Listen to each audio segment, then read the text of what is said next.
Madame, Monsieur, bonsoir.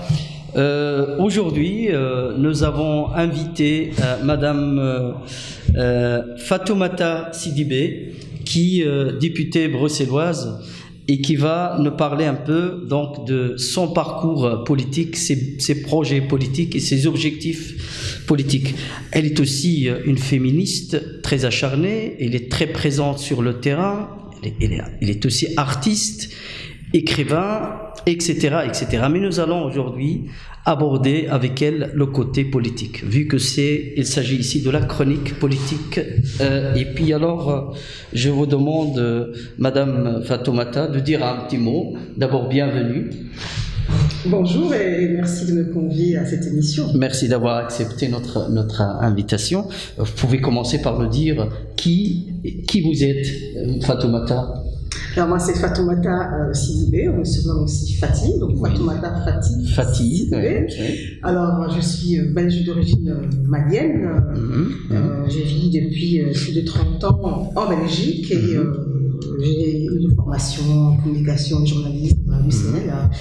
Et après un parcours dans le privé, l'associatif, la coopération, le développement, l'édition, le journalisme, évidemment le militantisme. Et maintenant me voilà donc en politique.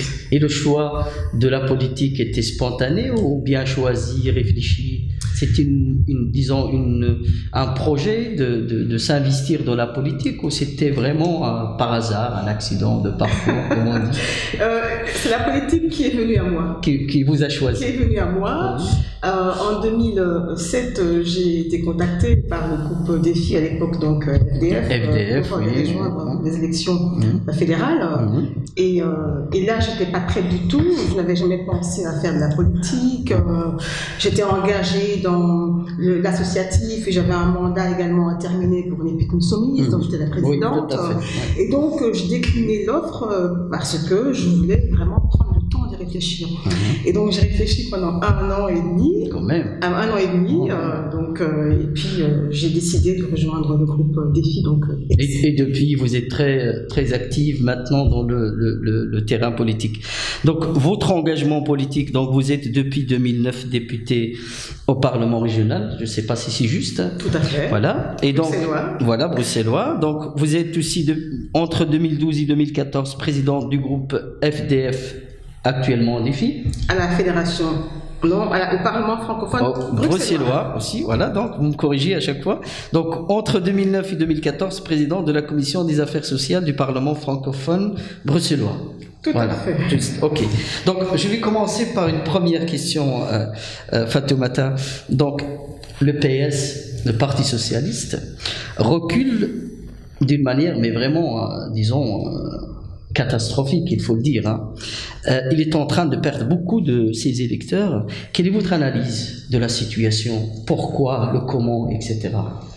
Le Parti socialiste a été longtemps aux commandes du pouvoir et on sait que le pouvoir corrompt la langue, certains. Et il est vrai qu'avec les leviers qu'ils ont pu placer partout, avec, on l'a vu, des abus très importants, avec également népotisme, corruption, des pratiques concussionnaires. Et évidemment, le temps était venu avec les scandales qui se sont déroulés, notamment... Publifin, le SAMU social. Évidemment, il y a eu vraiment une crise très importante qui a permis de mettre en évidence l'urgence de refonder notre système politique tel qu'il est. Et le Parti socialiste, qui était longtemps au pouvoir, mais pas tout seul, il faut quand même se l'avouer, était avec d'autres pouvoirs et ils sont tous responsables, puisque on le sait également, ils ont joué la formule des trois singes, je ne dis rien, je ne vois rien, je n'entends rien, et donc ils sont tous responsables aujourd'hui. En tout cas, l'heure est venue également de réfléchir à une alternative. Mais c'est le PS qui paye très cher en fait la facture. Le PS paye très cher la facture. D'autres aussi ont des dommages collatéraux, mais je pense qu'aujourd'hui il est temps que cette crise donc, qui a vraiment alimenté 2017, crise de la gouvernance, crise migratoire, on en parlera sans doute, aujourd'hui l'occasion de refonder vraiment toute une série de politiques et ça aura des conséquences très importantes à mon avis dans l'avenir. Ce n'est pas le cas de votre parti, Défi, qui progresse positivement à Bruxelles et en Wallonie, etc. Quelle est la recette en fait de ce travail qui progresse positivement? Eh bien, on s'est réjoui de voir que le parti Amarante a le vent en poupe, hein, on le dit avec beaucoup de bonheur, mais aussi beaucoup d'humilité, parce que nous sommes en politique et tout peut changer. Mais c'est le résultat d'un travail de longue haleine, de travail qui a été porté par le politique depuis très longtemps, depuis le début d'ailleurs. Hein. C'est un parti d'ailleurs qui base son action sur la durée, sur l'avenir, la cohérence, la constance. D'ailleurs, c'est pas pour rien que nos slogans c'était des hommes et des femmes de conviction, vrais et sincères, et cette cohérence-là, ce respect des lecteurs, ce respect de la parole donnée est très importante. Et aussi, il faut dire, ce parti a à son actif une bonne gouvernance dans les différentes communes, donc le parti a les commandes, nous n'avons pas été mêlés à des scandales tels que ceux qu'on a connus. Et donc, aussi, on voit que c'est un parti qui se mobilise sur les enjeux très importants qui touchent les citoyens. Donc aujourd'hui, effectivement, Défi a devant lui un boulevard qu'il faut exploiter et surtout continuer à être constant et cohérent. Fatoumata, vous êtes aussi une féministe, que vous avez milité pour les putes, les soumises, vous avez aussi travaillé sur le dossier de l'excision par rapport à l'Afrique, vous défendez beaucoup les droits des femmes. C'est quoi le féminisme pour Fatoumata? Alors, le féminisme est un humanisme. Le féminisme, c'est accepter que tous les citoyens, hommes et femmes, aient les mêmes droits et les mêmes devoirs. C'est refuser justement qu'en tant que femmes, nous soyons enfermés dans notre identité sexuelle, qu'on soit enfermés dans notre sexe biologique. Et c'est aussi vouloir que d'autres parties de l'humanité, que sont les femmes, aient tous les droits aussi au même titre que les hommes. Et c'est important parce qu'aujourd'hui, on le voit à travers le monde, les conditions des femmes, même s'il y a des avancées ça et là, encore beaucoup de chemin à parcourir. C'est le droit à la vie, le droit à choisir sa vie, le droit d'avoir un enfant quand on le souhaite aussi, le droit de pouvoir se déterminer dans le futur, le droit d'avoir un enfant, un emploi, une formation, et aussi le droit d'être autonome et d'être émancipé. Et c'est vraiment important ici en Belgique, mais également un peu partout dans le monde. Est-ce que nous avons, par exemple, des problèmes concernant le non-respect, par exemple, de la femme en Belgique par rapport, on sait que dans les pays africains ou dans les pays arabes, il y a pas mal de problèmes de ce genre, on va pas le cacher, mais est-ce que, par exemple, le modèle belge, il est plus adéquat, il est plus porteur de ses valeurs, il respecte justement le féminisme ou pas? Eh bien, l'égalité est inscrite dans les lois, donc de fait, elle est déjà dans les lois, mais en pratique, on se rend compte qu'il y a encore beaucoup de chemin à parcourir. Hein. Ne serait-ce que l'égalité salariale, déjà, on voit qu'il y a vraiment un fossé entre les hommes et les femmes. Mais ce que je voudrais dire, c'est qu'au quotidien, les droits des femmes sont encore bafoués. Et même en Belgique, bien entendu, en Belgique. Hein, et un des éléments les plus parlants concerne les violences faites aux femmes. Hein. Le nombre de femmes aujourd'hui qui osent parler, c'est très important. Il y a ces violences conjugales, ces violences intrafamiliales. On a vu toutes les violences de rue qu'elles subissent et on ne va pas faire l'impasse sur ce qui s'est passé cette année avec l'affaire Weinstein et tout la déferlante des hashtags, Balance ton port et MeToo, qui ont quand même démontré à quel point et les droits des femmes sont encore vraiment des violations graves. Et aussi, ce qui est très important, c'est aussi les violences sexuelles. Il faut quand même signaler que les viols, c'est quand même 10 viols par jour et encore il n'y a que 10% des femmes qui ça, ce sont des chiffres en Belgique. Des chiffres en Belgique, et donc c'est vraiment catastrophique. Et malgré tout ça, il y a encore beaucoup d'arsenal qu'il faut mettre en place. On a, c'est vrai, des maisons d'accueil pour les femmes, elles ne sont pas en suffisance, donc il faut continuer à pouvoir accompagner ces femmes, les continuer à les aider à se restaurer, à se reconstituer. On a vu qu'il y a des lignes d'écoute téléphoniques qui sont mises en place et c'est une très bonne chose, il faut continuer dans ce sens-là, mais il faut également lutter contre d'autres formes de violence que sont les mariages forcés qui existent ici encore en Belgique, qui sont encore une réalité qui commence à être prise en compte, mais qui est aussi malheureusement encore pas suffisamment cernée, même s'il y a beaucoup de travail qui a été fait par le monde associatif, que je félicite vraiment très fortement. Il y a la question des mutilations génitales féminines. Hein. Vous savez, la Belgique n'échappe pas non plus à cette pratique de notre temps qu'on retrouve en Belgique, puisque depuis quelques années, les chiffres augmentent. On est passé Aujourd'hui, nous sommes à quelques 13 000, 14 000 femmes qui auraient été excisées, et il y a, et c'est énorme dans leur pays d'origine, bien sûr, mais ça porte quand même aujourd'hui à 4 000 le nombre d'enfants qui sont à risque de l'être, puisque nés dans des familles, l'excision est pratiquée, et donc c'est vraiment une violence contre laquelle il faut continuer à se mobiliser, d'autant plus que le temps des vacances est souvent le temps des couteaux. Quand les familles rentrent dans les pays d'origine, elles ne sont pas à l'abri d'une excision contre leur gré, et donc il faut être vigilant ici et là-bas, et je salue vraiment le travail qui est fait par le monde associatif. Je viens du monde associatif, et je sais que sans eux, beaucoup de choses avanceraient plus difficilement. Je sais que vous avez posé ce genre de questions au niveau du Parlement aussi sur l'excision, etc. Mais est-ce que vous trouvez que ça bouge au niveau politique, en fait, d'essayer de trouver des solutions à ce genre de problème qui, comme vous le dites, qui existe toujours et qui est là, et comment un politicien, un politique, ou pour un parti politique, ou soit un projet politique pourrait lutter contre ces traditions archaïques, etc.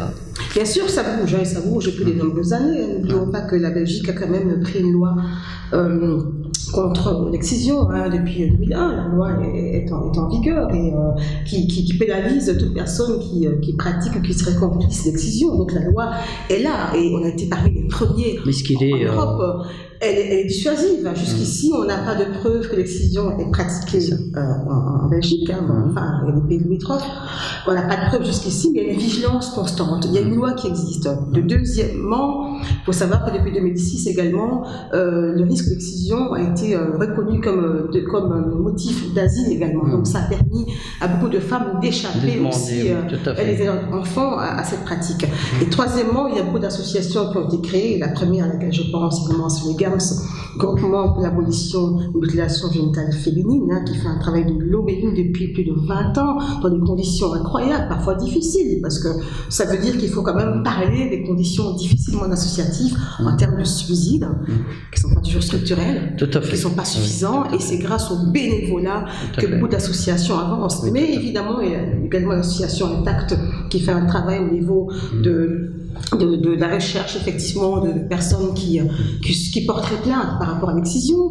Il y a toute une série de stratégies concertées qui ont été mises en place, et récemment, en fédération, en Bruxelles, il y a effectivement l'accord qui a été donné pour que les associations puissent aller dans des centres ONE, et ça c'est très important pour rencontrer les mamans, les conscientiser, et voilà. Et par contre, il y a un élément qui pour moi me semble important, pour lequel je plaide, à l'instar d'autres pays européens, c'est qu'il y ait quand même, lorsque les petites filles vont en vacances dans des pays d'origine, qu'ils reviennent, qu'il y ait quand même un contrôle pour voir s'ils n'ont pas été excisés dans des pays d'origine. Ça me semble très très important. Parlons de l'asile et d'immigration, etc. Donc l'affaire des Soudanais qui a fait couler beaucoup d'encre ces derniers temps, donc dans les journaux, etc. Quelle est votre lecture par rapport à ce dossier-là, alors que la plupart des partis, des politiciens demandent la démission de Theo Franken, qui refuse de démissionner? Je crois qu'il faut mettre dans le contexte vraiment. Pour moi, la politique migratoire telle qu'elle est menée par le gouvernement américain ne respecte pas la dignité humaine. Pour moi, c'est une évidence. Alors, il faut savoir aussi que cette politique migratoire telle qu'elle est là, elle se base sur la répression avec des moyens administratifs et policiers.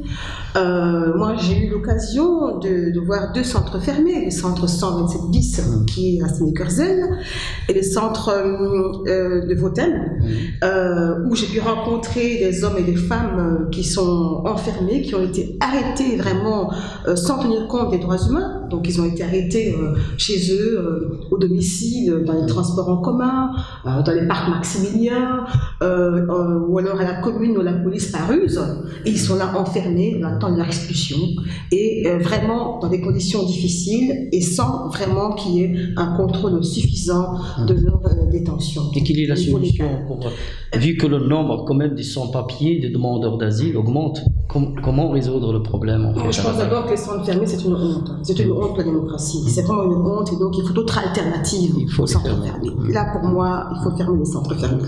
C'est une certitude. La deuxième chose, et maintenant, pour revenir, on continuera donc à l'affaire des Soudanais,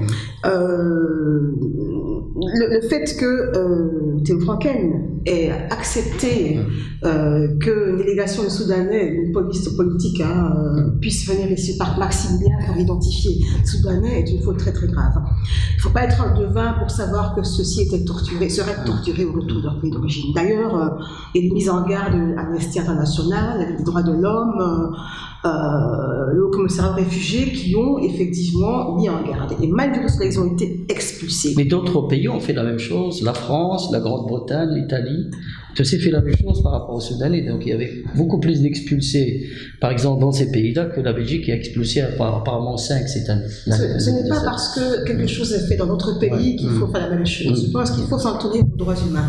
Et ce qui est très important aussi, c'est que malgré ces mises en garde qui ont été faites, les arrestations ont continué. Moi, j'ai vu plusieurs Soudanais dans les centres fermés qui étaient là, qui ont été raflés par Maximilien, qui disaient mais qu'est-ce qu'on fait là? On sait très bien qu'on ne va pas nous expulser. Alors où sont-ils? Autre chose aussi concerne cette politique migratoire qui aujourd'hui fait un amalgame entre immigrés, entre exilés sans papier, et qui les présente comme des personnes qu'il faut criminaliser, qu'il faut expulser. Et c'est vraiment une politique aujourd'hui qui porte atteinte au vivre ensemble, qui crée la haine, la peur de l'autre, et qui alimente des thèses d'extrême droite. Il faut dire les choses comme elles sont, et Théo Franken, pour moi, devrait démissionner. D'ailleurs, il y a eu beaucoup d'appels dans ce sens-là. Et que vous êtes députée bruxelloise, comment voyez-vous alors l'avenir de Bruxelles par rapport à tout ça, à tout ce qui se passe actuellement? Par rapport à la crise migratoire? Par rapport à la crise migratoire, par rapport à ces problèmes des affaires du Parti socialiste, par rapport à d'autres problèmes, etc. Comment vous voyez l'avenir de Bruxelles? Est-ce que, voilà, je ne sais pas, vous êtes plutôt optimiste ou pessimiste par rapport à l'avenir politique de Bruxelles? Moi, je suis de nature positive, donc je pense qu'il y a aujourd'hui un tournant qui est le nôtre, et d'ailleurs nous sommes à la veille d'élections à la fois communales et fédérales et régionales, et on va se rendre compte que là maintenant il faut que les cartes soient mises à plat, et qu'il y a un tel fossé aujourd'hui entre le citoyen et le politique qu'il va falloir combler ce fossé. Et je pense que la sanction viendra de l'électeur qui, lui, malgré le fait que le vote est obligatoire en Belgique, va devoir être convaincu pour aller voter. Le citoyen ne croit plus aux politiques. Il n'y croit plus, mais la démocratie est un long chemin et nous sommes battus pour avoir le droit de vote, donc c'est important. Peut-être parce qu'il y a cette obligation politique de vote qui fait que le citoyen va voter, mais bon. On voit bien ce qui se passe en France. Il y a cette rupture, en tout cas, entre le politique et le citoyen. La confiance a disparu.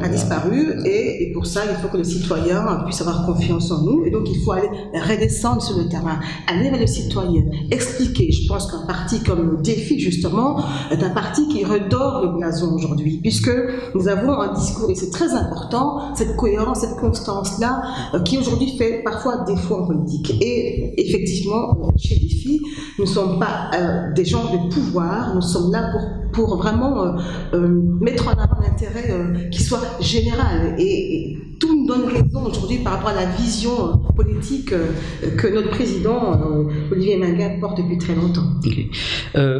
Selon vous, vous avez parlé il y a quelques minutes du vivre ensemble, quelles seraient aujourd'hui les clés du vivre ensemble entre les communautés, en sachant que Bruxelles est une ville multiculturelle de plus de 180 nationalités qui vivent ensemble? Quelles seraient les vraies clés du vivre ensemble à Bruxelles? Moi, j'aime bien l'expression, non pas vivre ensemble, mais construire et faire société ensemble. Parce que vivre ensemble, c'est possible. On le fait, on vit déjà ensemble. Par contre, qu'on construise ensemble la société, qu'on fasse un chemin ensemble, pour moi, c'est une démarche qui est proactive. Notre société, on le dit souvent, et il est vrai, elle est très diversifiée, elle est très riche. Donc, il faut travailler sur l'interculturalité Et malheureusement, nous avons des années de fausses décisions qui n'ont pas été bien prises. Je pense effectivement à ces quartiers qui ont été laissés à l'abandon. Je pense effectivement à ces ghettos, il faut dire les choses comme elles sont, qui ont été non pas construits, mais qu'on a laissé se mettre en place. Je pense à cette mixité qui n'est pas suffisamment mise en place. Je pense également à ces ghettos des riches qui ne se mélangent pas. Selon vous, c'est voulu ou c'est un laisser-faire ou c'est un échec politique? Comment vous l'évaluez? Est-ce que c'est voulu? Je pense qu'on n'a pas pris la mesure de l'enjeu de vivre ensemble. On n'a pas pris l'enjeu de l'importance de se mobiliser pour être ensemble. Et je crois qu'aujourd'hui, la clé, évidemment, c'est très important, à l'heure où on est en face de populations qui sont d'origine plurielle, j'aime bien le mot pluriel, et qui se rendent compte qu'ils sont quand même confrontés à toute une série aussi de discriminations. Il faut pouvoir en parler. Alors aujourd'hui, cette clé de vivre ensemble passe également par donner à cette jeunesse de l'espoir, de nous donner également le sentiment qu'ils ont une place digne ici. Et ça passe par la lutte contre la discrimination à l'embauche, discrimination à l'emploi, ça passe par l'accès au logement, l'accès aux biens et aux services, ça passe également par des quartiers qui soient non pas fermés sur eux-mêmes, mais qui soient ouverts à l'autre. Et ça demande un travail de main ouverte de part et d'autre, et pas seulement de ceux qui sont accueillis, ils ne sont pas accueillis, ils sont des citoyens belges à part entière, et ceux qui sont des Belges de souche. Justement, vous avez parlé d'égalité des chances, vous avez parlé de lutter contre la discrimination à l'embauche, l'emploi, etc., et du logement. Donc, il y a plus de 44 familles à Bruxelles, 44 000 familles qui attendent un logement social à Bruxelles, et parfois depuis 20 ans, depuis 25 ans. Quelle est votre vision par rapport à la solution, ou à solutionner ce problème qui est là, qui stagne, que tous les partis politiques, les uns après les autres, ou les gouvernements promettent à ces gens qu'on va trouver des solutions, qu'on va faire ci, qu'on va faire ça, mais pour finir, on ne voit rien arriver.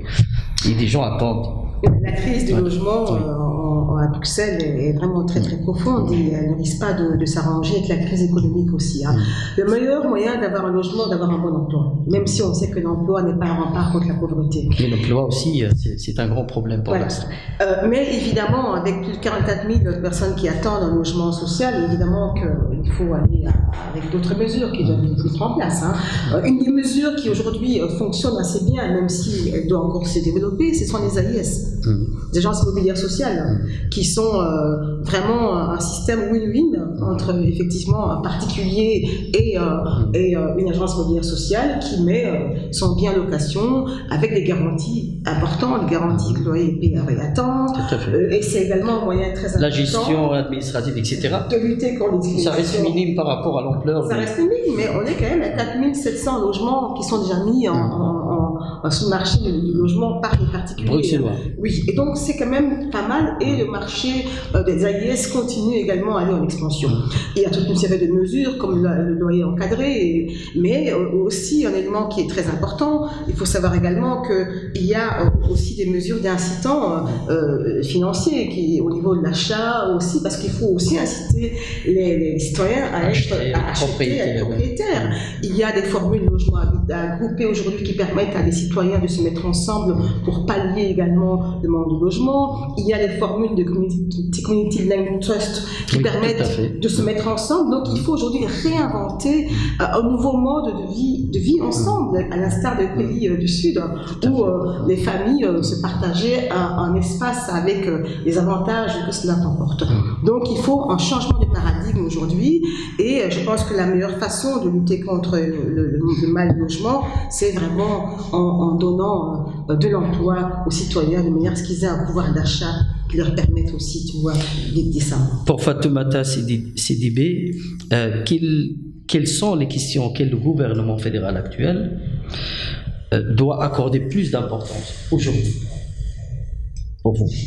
Je pense que le gouvernement actuel doit accorder de l'importance à des dossiers très importants, les dossiers socio-économiques. On le sait, la question de l'emploi est très importante, la question des pensions, la question de l'égalité hommes-femmes très importante. Mais je pense qu'il faut donner un levier vraiment important pour que notre pays soit stabilisé. On le sait qu'aujourd'hui, les clés, sinon les trousseaux des clés ont été réunis en partie à la NVA, et on connaît les velléités séparatistes de ce parti. parti qui a su utiliser les leviers au bénéfice de la Flandre. Donc il faut vraiment que le gouvernement fédéral soit conscient de l'enjeu important, que notre pays soit stabilisé et qu'on vraiment se mobilise pour un fédéralisme et qu'on essaie vraiment de lutter contre ceux qui veulent justement diviser ce pays. Quelle est votre conception de la laïcité en Belgique? Alors là, évidemment, c'est un sujet qui me tient beaucoup à cœur. Je m'avais demandé il y a pas longtemps les clés de vivre ensemble. Eh bien, c'est une des clés. Je pense que la laïcité est une des réponses à apporter justement à cette société interculturelle, parce que je pense que le mot est très important. Interculturel veut dire interagir, être en connexion les uns avec les autres. Ça veut dire qu'il faut intégrer des citoyens et pas des communautés. Et ça veut dire qu'il faut également, non pas des individus qui soient juxtaposés les uns à côté des autres, mais qu'il y ait effectivement une interaction. Et donc, ça veut dire qu'il faut aller vers l'autre, il faut la connaissance de l'autre, et il faut également, pour moi, un élément important, c'est la laïcité. La laïcité est vraiment dans l'ADN même du défi, puisque depuis une quinzaine d'années, le parti Défi a déposé des projets dans ce sens-là pour inscrire la laïcité dans la Constitution. Et moi, depuis des années, vous le savez, c'est un combat qui est le mien. Alors la laïcité, ce n'est pas de l'athéisme, ce n'est pas du tout de l'anti-religion, les gens doivent le comprendre. C'est vraiment un modèle d'organisation de la société qui permet justement de préserver l'état de l'entrisme de tous les religieux, quels qu'ils soient. Comme on dit, l'État chez lui, l'église, la synagogue, la mosquée, le temple chez eux. Et donc ça permet vraiment de protéger l'espace public, de garantir, c'est très important, la liberté de conscience, la liberté de croire, de ne pas croire, de préserver la liberté religieuse, c'est un garant. Préserver l'espace public de l'emprise du religieux, c'est préserver un espace pour tous, c'est permettre à tous, et on le voit dans certains pays, on voit que certaines minorités religieuses sont pourchassées du fait de leur religion. Ici en Belgique et en Europe en général, la religion est bien protégée. Ce que nous demandons effectivement, c'est que la loi soit faite, respectée. Je veux dire par là que la loi qui est faite par les hommes, que les hommes doivent être respectés, et à aucun moment être mise en question par des considérations religieuses ou philosophiques. Ou convictionnelles d'ailleurs, de conviction.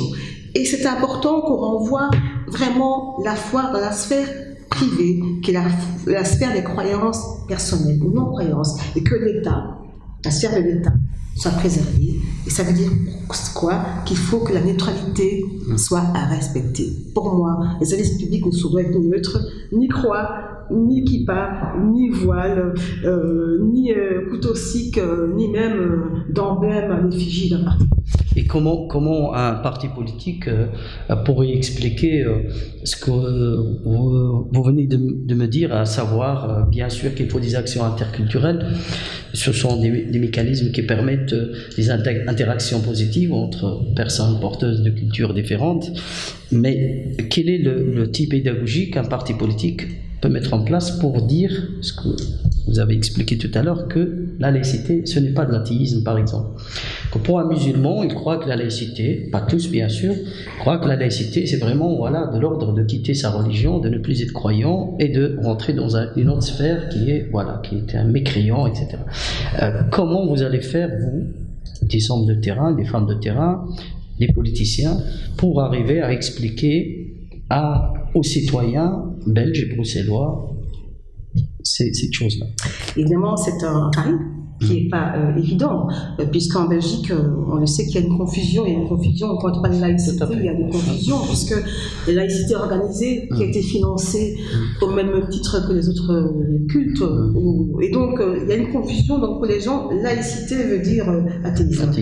Donc il faut vraiment faire un travail pédagogique, et surtout de terrain, pour expliquer que c'est pas ça la laïcité, celle dont nous parlons, laïcité de l'État, laïcité politique. C'est ça la question en fait, comment le faire concrètement, parce que c'est ici où on trouve vraiment un vide pédagogique extraordinaire. On ne trouve pas vraiment comment aller jusqu'à expliquer aux citoyens comment le faire. Est-ce qu'il faut le faire via des structures, via des CPS, via des organisations, aller à domicile, faire le porte-à-porte, comment le faire en fait?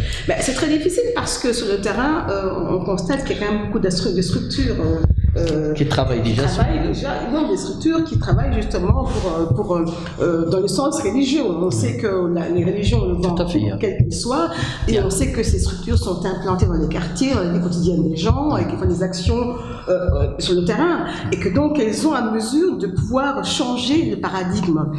Je pense que ce qui est vraiment important, et là, si nous pouvions inscrire dans la Constitution ce principe essentiel de laïcité, ça permettrait déjà d'avoir des balises. Parce que vous savez, quand la loi est là, on la respecte. Mais cette loi, il faut l'expliquer aux citoyens. Les citoyens, il ne faut pas croire qu'ils ne comprennent pas. Moi, ce que je dis souvent, c'est qu'il ne faut pas croire que le citoyen n'est pas capable de comprendre cela. Seulement, il y a des voix qui se lèvent par rapport à la laïcité politique qui sont trop faibles, pas assez entendues, et qui sont à chaque fois contrecarrés par d'autres arguments de personnes, partis politiques, associations, qui justement ne veulent pas que cette laïcité percole, parce que justement, la Belgique n'est pas non plus un village sur Mars. Nous sommes dans un contexte politique internationale où il y a le religieux qui revient en coupe de tous les côtés, l'extrémisme religieux, qui soit l'islamisme ou l'extrémisme du catholique, qui sont très présents. On nous voit que le monde est gangréné par l'islamisme et que ce n'est pas seulement la Belgique qui est touchée par ce fléau, c'est tous les pays du monde qui sont touchés par là. Et donc, si nous voulons qu'il y ait un rempart contre cet islamisme-là, il faut effectivement être sûr qu'il faut protéger les citoyens du prosélytisme et également l'État. Et une des raisons aussi pour lesquelles nous souhaitions inscrire la laïcité dans la Constitution, c'est aussi pour justement contrecarrer certains discours. Par exemple, refuser le refus du financement d'un culte par un État ou un organisme qui non seulement ne respecte pas les droits humains, mais qui également soutient le terrorisme. Et on sait qu'il y a quand même des financements occultes qui sont là aujourd'hui, qui sont très très puissants et qui sont là pour distiller des messages qui sont à l'opposé des valeurs démocratiques que nous défendons. Fatoumata, quel est votre avis de voir créer de nouveaux établissements scolaires musulmans? Pour certains, c'est pour donner plus de place aux élèves qui portent le voile. À votre avis? Alors, la liberté de création existe. On sait qu'il y a des écoles juives qui existent, donc il n'y a pas de raison qu'il n'y ait pas d'école musulmane qui existe. La question qui se pose, c'est que va-t-on y enseigner? La question qui se pose, qu'est-ce qu'il y aura comme valeurs qui vont être propagées, qui sont des valeurs qui sont à l'encontre, qui sont dans le même sens des valeurs que nous partageons. Alors, par rapport au voile, vous savez que depuis de nombreuses années, les établissements scolaires ont tout interdit le voile et que ça ne s'est pas fait par décision politique. Mais dans les écoles musulmanes, ça existe. Justement, c'est la question en fait, parce qu'il y a plus ou moins 4 ou 5 écoles musulmanes maintenant qui existent. Oui. Donc l'objectif, c'est de permettre à ces jeunes filles qui ne sont pas acceptées dans un enseignement ordinaire classique de trouver une place dans une école musulmane en portant le voile. Je pense qu'il est difficile d'aller à l'encontre de ces projets. Et encore une fois, je le dis, il y a des écoles qui existent pour des personnes de confession juive ou des cultures juives. Et aujourd'hui, on pourra difficilement fermer la porte effectivement à ce genre de projet. La seule chose qui se passe, et si dans cette école-là, c'est pour que les jeunes filles puissent porter le voile, là, je pense que c'est important, c'est le projet pédagogique. Et moi, je pense sincèrement qu'aujourd'hui, ce genre d'école, justement, il est important de réfléchir qui les finance. Quel est le discours qui est porté par ces écoles-là, parce qu'aujourd'hui, dans les écoles, le projet pédagogique qui est très important, mais également les valeurs qui vont être partagées. Dans les écoles aujourd'hui, les jeunes filles aujourd'hui vont à l'école sans le voile, et ce n'est pas un problème. C'est une décision qui a été prise non pas par les politiques, mais parce que dans le milieu des écoles, on s'est rendu compte qu'il fallait absolument mettre fin aux tentatives de prosélytisme de certains. Et donc moi je pense sincèrement que pour moi ce serait un recul fondamental qu'aujourd'hui qu'il y ait des écoles qui se créent uniquement pour que les jeunes filles puissent y recevoir un enseignement qui justement les enferme dans une identité qui n'est pas forcément choisie, mais qui est celle qu'on leur a imposée à la naissance. Et je pense que c'est important aujourd'hui quand on voit, et je viens du Mali, c'est très important, il y a beaucoup d'écoles qui se sont ouvertes et en 10 ans, il y a une prolifération d'écoles dans lesquelles les jeunes filles sont toutes voilées. Et les conséquences de la société sont très importantes, avec une régression importante des droits des femmes. Fatoumata, vous avez interpellé Pascal Smet au Parlement sur le fait de permettre aux personnes à mobilité réduite de bénéficier du service taxi bus, etc. pour faire une course, par exemple en taxi, sans avoir à payer beaucoup plus les prix exorbitants, etc. Pourquoi vous avez posé cette question? Pourquoi vous avez fait cette interpellation-là au niveau du Parlement? Vous savez, je suis très sensible à la question des discriminations, quelles qu'elles soient. Hein. Les discriminations envers les personnes en situation de handicap me touchent également, et c'est un sujet sur lequel j'interpelle quelquefois. Et là, c'est vrai que j'ai été frappée pour avoir l'occasion de rencontrer des personnes en chaise roulante, parce que les PMR, c'est pas seulement les personnes en chaise roulante, c'est également des femmes enceintes, des personnes qui ont un accident, des personnes âgées. Et là, dans ce cas-ci, l'interpellation portait sur l'accessibilité au niveau des taxis-bus. Vous savez que la STIB a des taxis qu'elle met à disposition des personnes à mobilité réduite, mais il y a des gros problèmes dans le sens, d'abord, on ne sait pas aujourd'hui combien il y a de taxi-bus. Moi, j'ai entendu qu'il y en avait 100, et sur les 100, il y a 85 qui sont opérationnels. J'attends que le ministre réponde aux questions que j'ai posées. Il n'a pas encore les a esquissées, et donc je vais l'interpeller au niveau questions écrites. Deuxièmement, par rapport à ce taxi-bus, il y a différents problèmes.